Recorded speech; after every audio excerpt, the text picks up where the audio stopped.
222-223. Wa yas'alunaka 'anil mahid. Mereka akan menanya kepada engkau wahai Muhammad 'anil mahid, daripada perempuan yang haid. Ini ayat menerangkan tentang i'tizalun nisa fil mahid, i'tizalun nisa fil haid, menjauhi atau menghindari istri ketika dia haid. Maksudnya menghindari, jangan bersetubuh atau semacamnya. Maka kata Allah mengkabarkan kepada Nabi Muhammad, mereka akan menanya kepada engkau tentang masalah perempuan haid. Maka kata Allah, qul, katakanlah.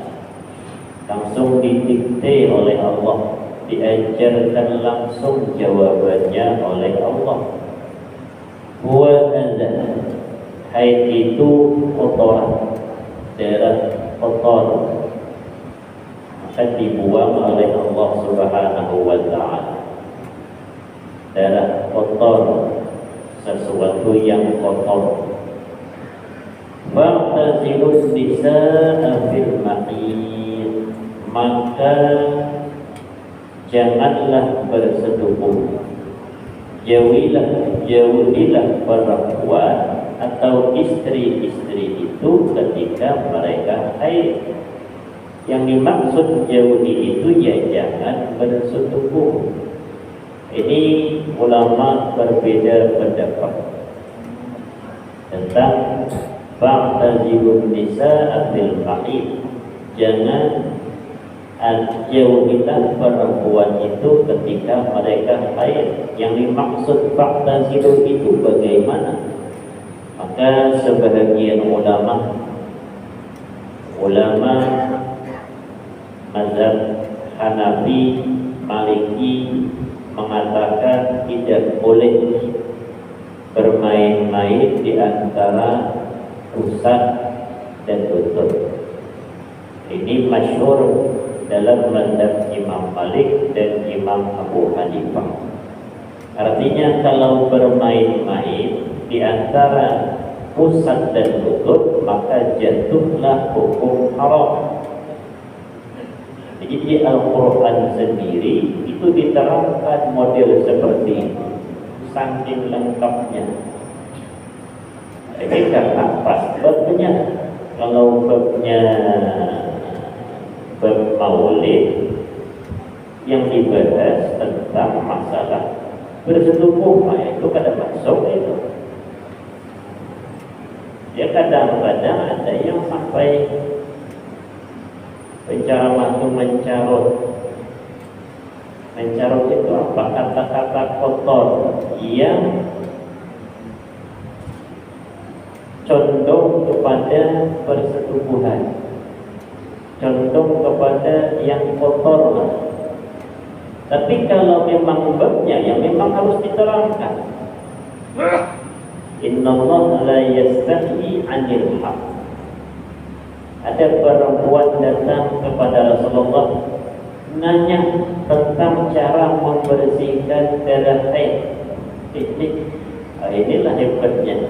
Perempuan datang ke rumah Sayyidah Aisyah, di situ ada Nabi. Kata Nabi, siapa? Wahai Aisyah, seseorang perempuan ingin bertanya tentang bagaimana membersihkan kemaluan ketika haid. Diterangkan oleh Nabi. Apa kata Rasulullah? Innallaha la yastahi 'anil haq. Allah itu tidak malu menerangkan daripada kebenaran, sekalipun contohnya masalah itu. Maka diterangkan oleh Rasulullah dengan terperinci, sambil mengambil kain, kata Rasulullah, ambil kapas, kemudian dibersihkan, buang kapasnya, ambil lagi kapas, dikasih parfum, sampai sebegitunya Nabi menerangkan kepada perempuan tersebut. Karena memang harus diterangkan, kalau tidak diterangkan ya tidak paham orang lain. Karena ini sesuatu yang wajib diterangkan. Jadi kadang-kadang memang ada pas saatnya memang harus kita terangkan sesuatu yang sensitif. Orang ketika akan menikah minta nasihat, jangan dinasihati tentang berdagang, nasihati tentang ini. Kalau dia datang ke rumah, nasihati tentang bagaimana cara bergaul dengan perempuan yang baik. Bergaul apa? Bukan bergaul hanya di rumah, tapi pergaulan di ranjang itu diterangkan. Pergaulan di ranjang. Sampai-sampai kitab tasawuf saja, sekelas kitab Hidayatul Tazkiyah yang disyaratkan menjadi Kifayatul Atqiyah, itu di belakangnya itu ada diterangkan tata cara adab bersetubuh. Padahal kitab tasawuf, tapi diterangkan bagaimana adab dalam bersetubuh. Inilah lengkapnya Islam itu. Bersetubuh saja ada adabnya. Bahkan ada kitab khusus menerangkan tentang itu. Namanya Uqudul Jain atau Qurratul Uyun. Nah, itu kitab khusus menerangkan tentang tata cara bergaul ketika di atas ranjang. Ini patut diberikan nasihat kepada yang ingin menikah, cuman bukan nasihat ketika di atas podium. Kalau orang kawin minta nasihat di atas podium, jangan diberikan model seperti itu, agak umum sedikit. Tapi kalau dia datang ke rumah empat mata, nah barulah diberikan nasihat-nasihat yang sangat sensitif. Itu penting itu. Fa'tazilun nisa bil mahid. Jadi yang dimaksud fa'tazilu itu apa? Mazhab Hanafi, mazhab Maliki, jangan bermain-main antara pusat dan lutut.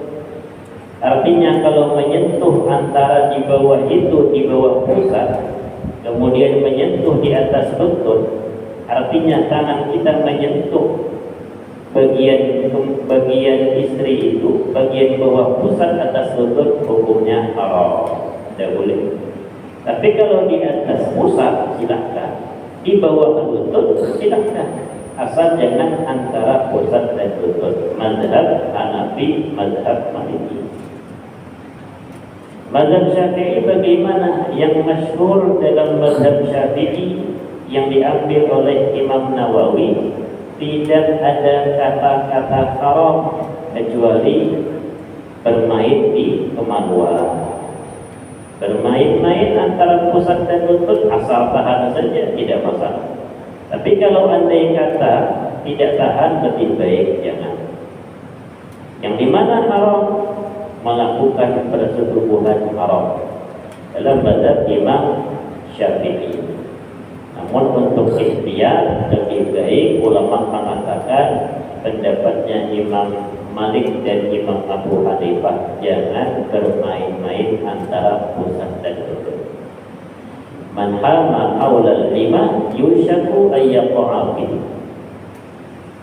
Ada pepatah Arab, barang siapa yang bermain-main di tempat yang curam, dikhawatirkan masuk di tempat itu.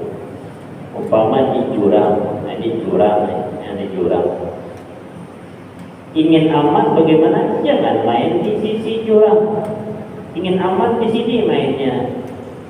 Kalau main-main di sisi jurang, dikhawatirkan terpeleset masuk dalam jurang. Itulah yang dimaksud. Lebih aman jangan bermain antara pusat dan lutut. Kenapa? Karena kalau sudah melakukan yang namanya wiqo atau jima, maka hukumnya dosa. Dosa hukumnya. Padahal istri sendiri, walaupun istri sendiri dosa. Bahkan kalau jadi anak itu anaknya cacat biasanya, cacat mental, cacat fisik. Biasanya tidak akan jadi anak, tapi kalau jadi anak cacat, biasanya akan cacat fisik dan cacat mental. Makanya Islam itu sudah diatur, kalau perempuan haid jangan bersetubuh, jauhi sampai supaya jangan terjadi persetubuhan, jangan bermain antara pusat dan tutup. Ketika bersih silakan. Wala taqrabuhunna hatta yatahhur. Jangan mendekati istri-istri sampai mereka suci. Ini diterangkan oleh Nabi kalau dulu sebelum Islam datang. Kalau istri-istri orang masa jahiliyah itu haid, itu bisa rajam, dipisah oleh suaminya, jijik suaminya, dipisah, beda kamar, diasingkan, sudah bersih, lalu ditarik ke rumah lagi. Zaman jahiliyah. Islam datang tidak seperti itu. Yang tidak diperbolehkan adalah persetubuhan dalam mazhab Syafi'i. Silahkan tidur seranjang, silahkan satu rumah, satu atap, bahkan jangan dipisah-pisah. Nah, ini haid pisah kamar aja. Nah, bukan seperti itu. Islam tetap yang namanya ada pergaulan, tapi pergaulan dalam rumah tangga. Wala taqrabuhunna hatta yatahharna.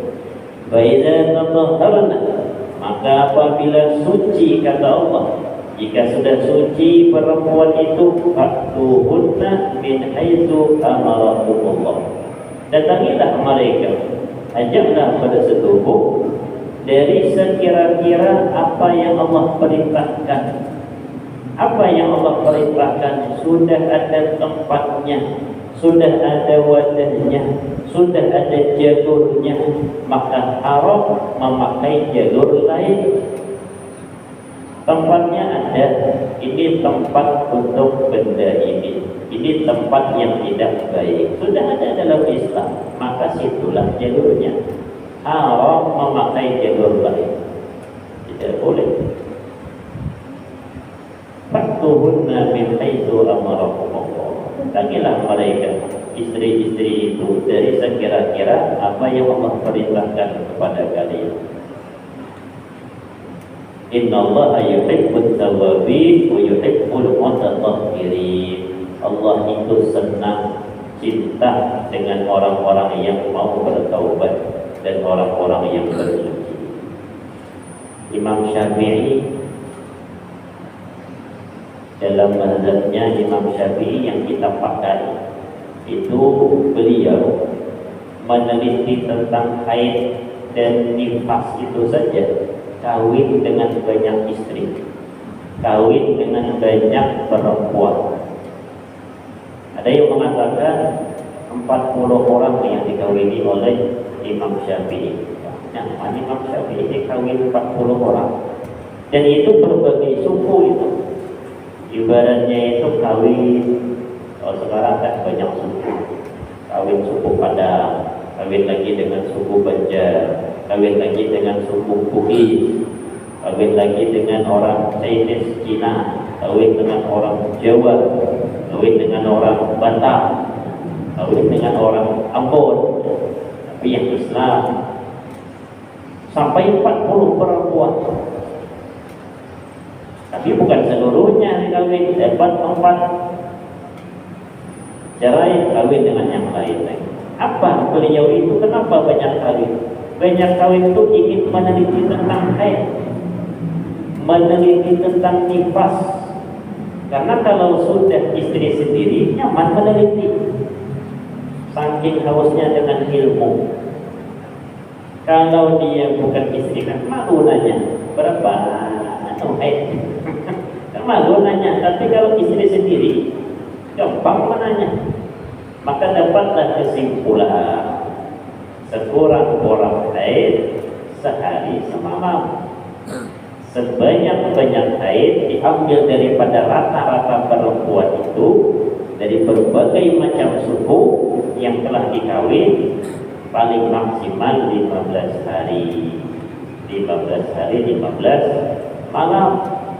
Kalau sudah lebih daripada batas itu masih keluar darah, namanya istihadah, wajib dia mandi, wajib dia sholat. Tapi karena ada darah istihadah yang terus mengalir, maka sholatnya kadang masuk waktu. Ketika sudah masuk waktu, cuci kemaluan, tampal, bahasa kasar mana tampal, pasang apa namanya, pembelut. Nah, cuci kemaluan, pasang pembelut, langsung sholat. Jangan ditunggu-tunggu lagi, kecuali ada kebaikan sholat. Nunggu jamaah silahkan. Tapi kalau tidak dia ditunggu, langsung sholat. Kenapa? Karena dia istihadah. Istihadah wajib langsung sholat. Ini sama kedudukannya dengan laki-laki yang kena beser. Dan kadang laki-laki itu penyakitnya kencing menetes, kena beser, kencing menetes. Bahkan ada yang salisil baul, kencing menetes terus menetes. Ada yang salisil durah, jarang itu ada. Selalu kentut tidak terasa dan bisa ditahan, keluar angin. Ini sama penyakitnya. Caranya bagaimana? Orang yang salisil baul, salisil durah, dan istihadah, ada masuk waktu, sudah azan, maka dia basuh kemaluan. Laki-laki kalau dia marah, kasih plastik yang murah sedikit, plastik es, ikat. Kalau dia marah keluar netes, karena kalau tidak ditutup pakai plastik, habis celana dalam, netes banyak, tidak sah sholatnya karena dia banyak penyebar. Tapi kalau jarang netesnya, cukup pakai celana dalam. Habis itu langsung wudu, habis wudu langsung sholat. Tapi kalau Jumatan bagaimana? Ada azan Jumat di rumah saja dulu.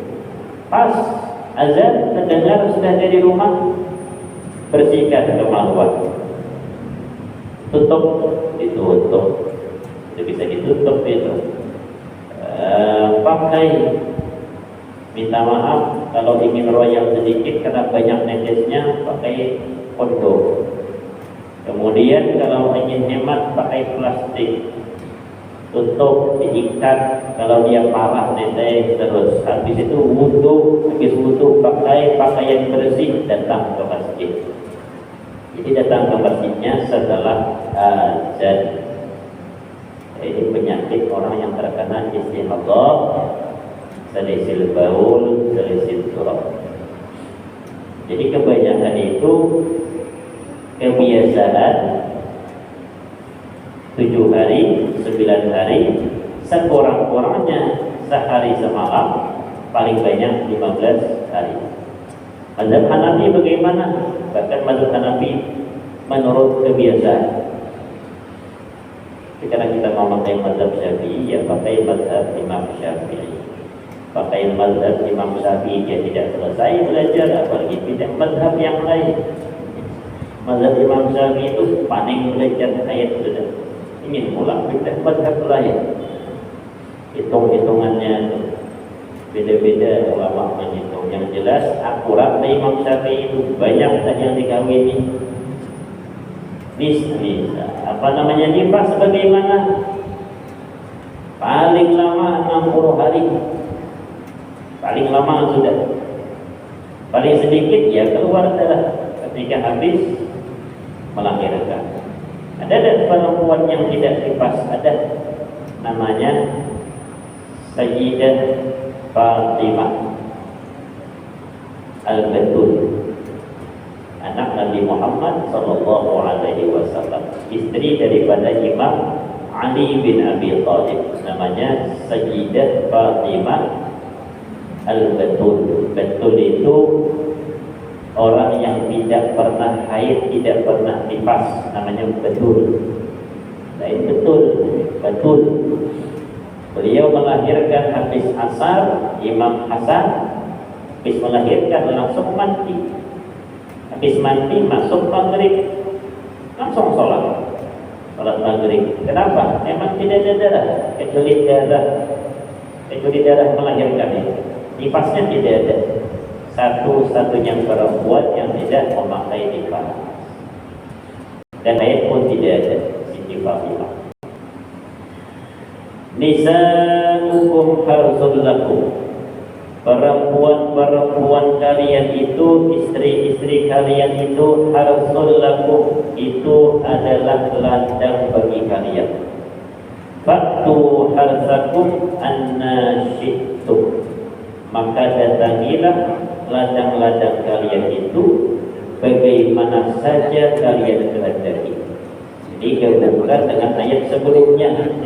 Ayat sebelumnya mengatakan jangan mencari fatuhunna min haitsu amarakumullah. Datangilah istri-istri itu dari sekira apa yang Allah perintahkan. Artinya jangan cari tempat lain, minta maaf kasarnya, jangan cari lubang lain kecuali lubang itu.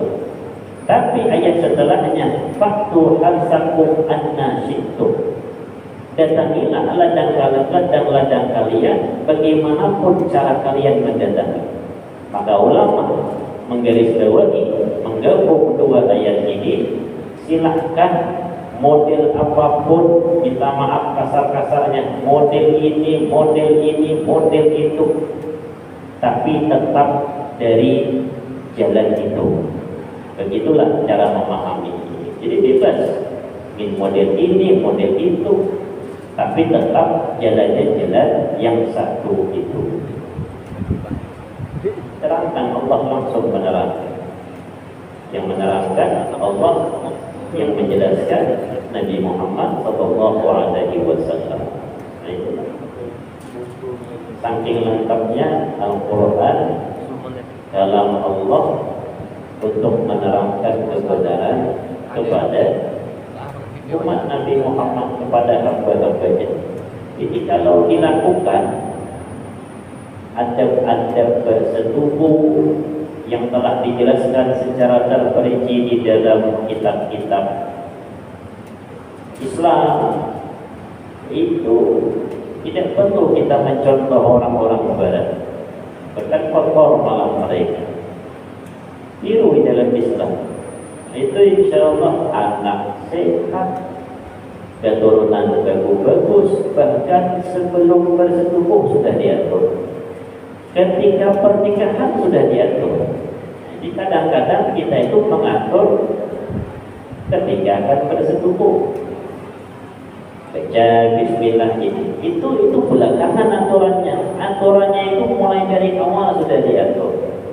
Apa dari awal? Mulai mengawinkan anak, mulai memberi makan anak, itu selesai sudah diatur. Kalau kita punya gaji, punya yang lebih bersih, pakai yang lebih bersih. Jangan digabung-gabung duit.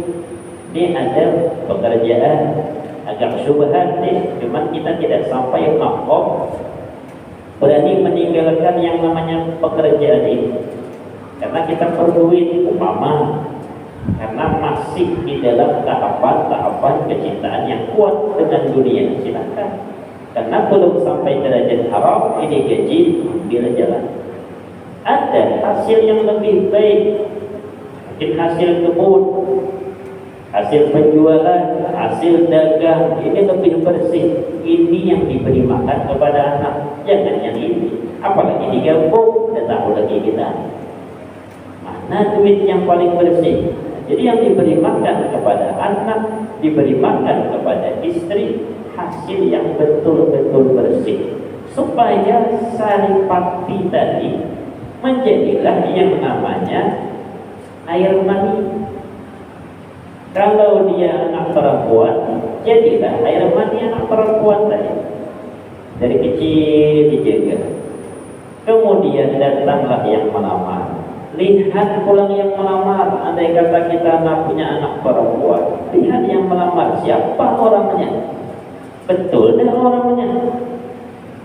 Ingin mendapatkan cucu yang baik, tapi orangnya dari mukanya gelap sudah kelihatan kan. Orang itu kita merasa lain, ini orangnya kurang baik. Ada kerasan-kerasan ini kayaknya kurang baik, keluarganya kurang baik. Kalau ingin mendapat cucu baik, maka putus, stop dulu, cari yang lain. Tapi kalau datang orang yang baik, betul-betul baik, kemudian beragama baik, sholatnya tidak pernah tertinggal, pekerjaannya baik, baru dikawinkan. Nah, kita yang model seperti ini kadang-kadang apa dengan anak? Aku terserah anak lah, punya hendak kayak apa? Nah,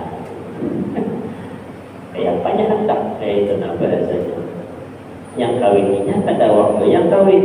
Nah, ini namanya kada tahu menahu, hasil cucunya belum tahu baik. Atau kita yang melamar, kan anak kita untuk mencari perempuan lain, lihat calonnya, anak kita lamarkan siapa lah tuh. Jangan langsung cek dulu anak siapa, keluarganya kayak bagaimana, pekerjaan keluarganya apa yang dimakankan kepada anak. Nah, itu kan teliti. Yang model teliti seperti itu yang kita cari. Kadang-kadang anak tidak sampai teliti, kita orang tua yang harus teliti. Kawinkan. Jadi kalau baik, kawinkan, hasilnya baik. Bukan sembarang kawin. Pentingnya hendak selama hendak, malah kawinkan lagi, ngalih. Daripada memelihara, jangan. Lihat, ini baik, ini baik. Hewan saja orang memeliharanya baik. Anjing itu cara mengawinkan itu pun dipilih-pilih anjing yang mahal-mahal itu ya. Anjing ini kawinkan. Kucing sama juga. Kucing Anggora, kucing kampung ingin kawin, wah dipisah langsung oleh tuannya. Ini kucing kampung, ini kucing. Kucing Anggora mau dikawinkan. Apa hasil anaknya? Anggora juga. Kalau kucing Anggora, kita ingin hasilnya kayak anaknya Anggora, tapi dikawinkan dengan kucing kampung, yang mana mau? Hilang bulu cantiknya tadi. Jadi kalau hewan saja berpilih, kawinkan kalau ingin menghasilkan yang baik dan apalagi manusia. Nah, kita lamarkan perempuan sekalinya biduan, tukang nyanyi jantung, kemana-mana pakai rok handap. Nah, ini kacau ni nak. Cari yang lain aja nak. Nasihati pulang anak saja. Ada bahaya. Kalau yang kawin dengan aku, insya Allah bertaubat, anak bertaubat. Oke, kita paham bagaimana anak standarnya, bukan bertaubat kau yang ikut ke sana. Ujungnya malam-malam berkaraokean. Tetangga satu rumah sewa, di rumah sewa. Yang ini dia berkaraokean terus. Apa jam 11 malam sinkron pula dengan laki, duit dengan lakinya. Aduh, katanya tetangga. Tidak ada tenggang rasa. Itu gimana? Ustaz katanya. Kata saya, mau dan saya nasihati orang. Di mana resikonya? Satu, mungkin habis dinasihati dia mau nurut, tapi bertengkar nanti sama sampean. Memerang hutan, kenapa? Karena pasti ada yang ngadu nih. Oh ya, kalau gitu janganlah katanya daripada itu bertengkar. Mudah-mudahan mau berhenti siang tidak masalah, jam 11 malam bunyi orgel tunggal. Ini kacau nih, karena kawinnya sama punya idam. Habis kawin itu pun dilihat. Jangan sampai ada di dalam pernikahan itu sesuatu yang haram. Ini yang susah kita hindari. Sesuatu yang haram mana? Biduan, celana, rok, pendek, menyanyi ketika kita resepsi pernikahan anak. Nah, dari situ sudah haram. Kemudian kita berharap mendapatkan cucu yang soleh-solehah. Akhirnya dikeluarkan oleh Allah yang orang soleh-solehah. Itu tidak bisa disalahkan. Memang dari asalnya kita tidak menjaga. Pas sebagian kiai-kiai itu dipelihara betul. Bahasanya di Jawa itu nih itu, kalau Jawa Timur anak kiai perempuan disebut nih, kalau laki-laki disebut gus, kalau di Madura lora, gus itu lora. Itu tidak akan dikawinkan kecuali sesama anak kiai. Biasanya seperti itu. Anak pengasuh pondok pesantren itu akan kawin dengan anak pengasuh pondok pesantren. Jadi anak bibitnya bagus, kawin dengan bibit bagus, lahirnya bagus. Alim juga orangnya, menjaga keturunan. Maka biasanya sibling tadi kuliah pun tidak dibiarkan sendiri. Kenapa? Khawatir ada nanti kecentol dengan laki-laki lain. Kita kuliah, ada perempuan yang selalu diantar dihadang. Kita tanya, si orang sugih kan diantar dihadang pakai mobil? Oh, rupanya bukan. Anak kiai besar, itu anak pengasuh pondok pesantren itu katanya. Oh, kenapa diantar-antar seperti itu? Supaya jangan mencentol dengan laki-laki lain. Sehingga ketika menikahkan dengan anak kiai lain itu gampang. Kalau sudah terjentol dengan laki-laki lain kan susah. Itu orang melihara keturunan anak kiai lahir, kiai itu ya. Makanya jaga keturunan ketika mulai awal, bukan ketika mulai mengawinkan. Mudah-mudahan kajian kita bermanfaat. Al-Fatihah. A'udzubillahi minasyaitonir rajim. Bismillahirrahmanirrahim. Alhamdulillahi rabbil alamin arrahmanir rahim maliki yaumiddin. إياك نعبد وإياك نستعين اهدنا الصراط المستقيم صراط الذين أنعمت عليهم غير المغضوب عليهم ولا الضالين آمين. آمين آمين يا الله. بسم الله الرحمن الرحيم. الحمد لله رب العالمين والصلاة والسلام على أشرف الأنبياء والمرسلين وعلى آله وصحبه أجمعين. اللهم إنا نسألك سلامة في الدين وعافية في الجسد وزيادة في العلم وبركة في الرزق وتوبة قبل الموت ورحمة عند الموت ومغفرة بعد الموت. اللهم هون علينا في سكرات الموت والنجاة من النار والعفو عند الحساب. صلى الله على سيدنا محمد وعلى آله وصحبه وسلم والحمد لله رب العالمين. تقبل الله منكم.